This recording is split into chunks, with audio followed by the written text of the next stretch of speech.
Hello everyone! Welcome to my channel. Please subscribe and keep watching more details. Todd Chrisley painfully speaks out about Nick Kerdiles' death.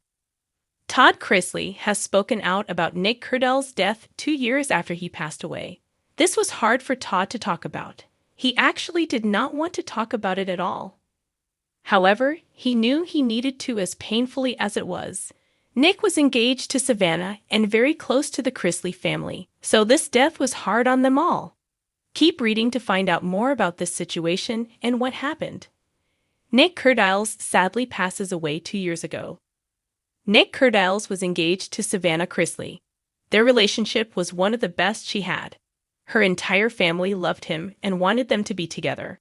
However, they ended up calling off the wedding after the relationship had run its course. This was hard on the family, as they loved him like a son already.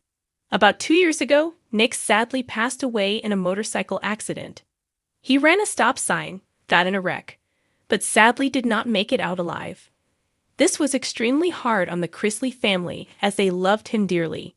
Todd has not talked about his death until now. Todd Chrisley painfully speaks about his death. Chrisley has painfully spoken out about Nick Kerdiles' death for the first time. He felt like he did not owe anyone to talk about this besides Nick. It was hard for him to speak about, and he said this would be the one and only time he would say something about the situation. Chrisley also revealed that when Savannah and Nick broke up, that did not stop him from being around the family. He still had lunch with Todd, went golfing with Chase, and did everything else. So losing Nick was like losing a son to him, and it was extremely difficult. It seems as though Todd Chrisley did not want to talk about Nick's death because it was hard on him. However, he knew he needed to for fans and for Nick. They were still close even when he and Savannah were not together. Nick still showed up for the family and did not let that go away once he and Savannah broke up. His death was hard on the Chrisleys, and he will forever be missed by them. The walls of silence Todd Chrisley had built around himself in recent months finally cracked when the weight of loss became too heavy to carry alone. From inside the prison walls where he serves his sentence, the reality of Nick Kerdiles' death had echoed louder than anything else. News of the young man's passing hit him like a storm, shattering his already fragile sense of stability. For Todd, Nick was more than just Savannah's ex-fiancé. He was a young man who had woven himself into the fabric of the Chrisley family, leaving behind a trail of laughter, ambition, and quiet strength.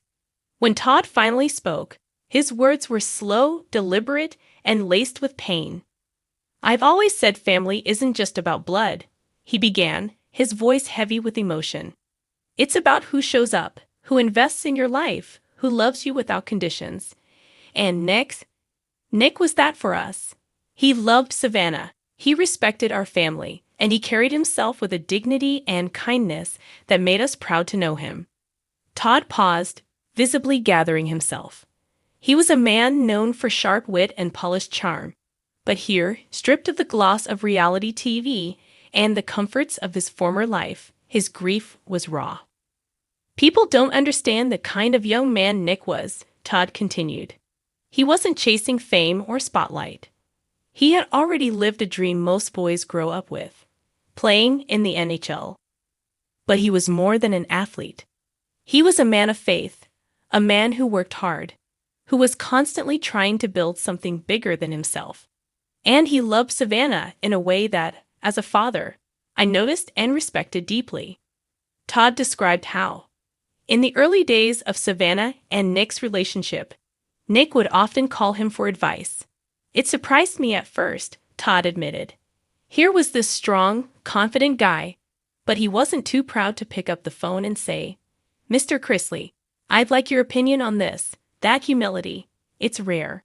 He wanted to do things right. For Savannah, for their future, for himself. The pain sharpened as Todd spoke of the broken engagement between Nick and Savannah. He acknowledged it was a difficult time for his daughter, but he also emphasized that the love between them had never truly faded. "They may have gone their separate ways romantically," he said softly, "but Nick never stopped being family to us. He'd still check in, still show up. That's the kind of man he was. Even when life didn't turn out the way he hoped, he didn't run from it. He kept trying. And that's something turned heavier as he reflected on the fragility of life and the unanswered questions Nick's sudden death left behind. You never think you're going to bury someone so young, he admitted, his voice breaking. You always think you've got more time. I used to tell Nick, son, you've got the world ahead of you, and he did.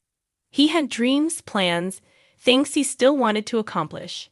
To see that cut short, it feels unfair. It is unfair. For Todd, grief is complicated by his incarceration. He wasn't able to attend the memorial, wasn't able to hug Savannah as she wept, wasn't able to stand alongside his family in the public mourning of someone they all loved. Instead, he sat in a sterile room, staring at 4 concrete walls, processing loss in isolation. That's one of the hardest things for me, Todd confessed. Not being able to be there for my children the way I should be. Savannah's strong, stronger than she knows, but losing Nick broke something inside her. And as her daddy, I wanted nothing more than to hold her, to remind her that God has a plan even in the darkest hours. But I wasn't there. And that pain, that's something I'll carry for the rest of my life. Still, Todd leaned on his faith, as he always had. He spoke about the importance of believing that Nick was in a better place, that his spirit lived on beyond the boundaries of this world. Nick knew the Lord, Todd said firmly. He lived his life with grace, and I find peace knowing that he's at rest in heaven. But the truth is, heaven feels so far away when the pain is here on earth. And I think that's what grief really is, the distance between what we know and what we feel. Todd described small, tender memories that painted a fuller picture of Nick. The way he'd light up when talking about his family, his love for riding motorcycles, his habit of asking deep, thoughtful questions even in casual conversation. He wasn't someone you forgot easily, Todd said, his eyes misting. He left an impression every time. And when I think of him now, I think of a young man who should still be here, living, thriving, and loving. But instead, we're left with memories. Beautiful memories, yes, but they'll never be enough. In closing, Todd turned his words into a message for others. If Nick's passing has taught me anything, it's this. Don't wait to say the things that matter. Don't wait to forgive.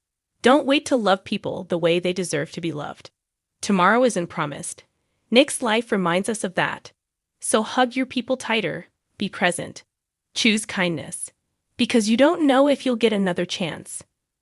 With that, Todd's voice grew quiet. He had said what needed to be said, though no words could fully capture the depth of his sorrow. Nick Kerdiles' death left a hole in the Chrisley family, one that time may never completely heal. And for Todd, the pain of loss, compounded by distance and regret, was a reminder that life's most precious moments are fragile and fleeting.